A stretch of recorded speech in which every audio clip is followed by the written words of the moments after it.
Thank you, Jennifer. And thanks, Henry, for a wonderful speech. Obviously, you are a very experienced speaker and have a lot of strong suits about your voice. It's the first thing that comes out every single time that you come up here and speak. And it was a pleasure listening to you once again. The other thing I loved was the description of Valhalla, but the eagle soaring and where the heroes end. So I thought that the start was really mesmerizing. It took me into, okay, what's happening. The other thing was your project. It was about in praise of someone. And obviously you have a lot of admiration and respect for Dr. Ralph Smedley. And that was evident throughout the speech, no matter what you were saying. And obviously the content or the subject was near and dear to all of us because it's Toastmasters.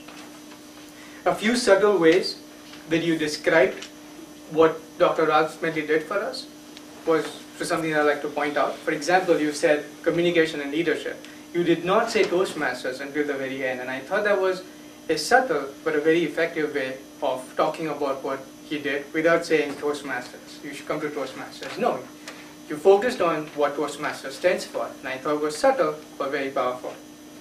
A few suggestions or questions, really.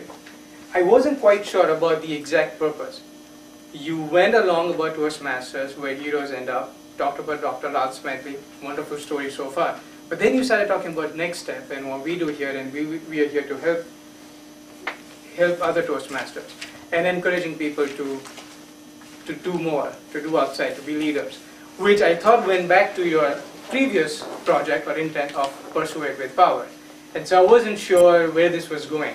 Now, I do have a suggestion on how you could have followed this better by adding in the perspective that leaders are leaders because they do something for others. Can you think of one person who's a leader or celebrated as a leader but only became successful themselves and never cared about others? And the answer is no. So in order to celebrate this leader, this hero that we have at Toastmasters, what can we do, which is to serve others and follow their footsteps? And then maybe fold in our next step. Our members here can do the same, our leaders can do the same.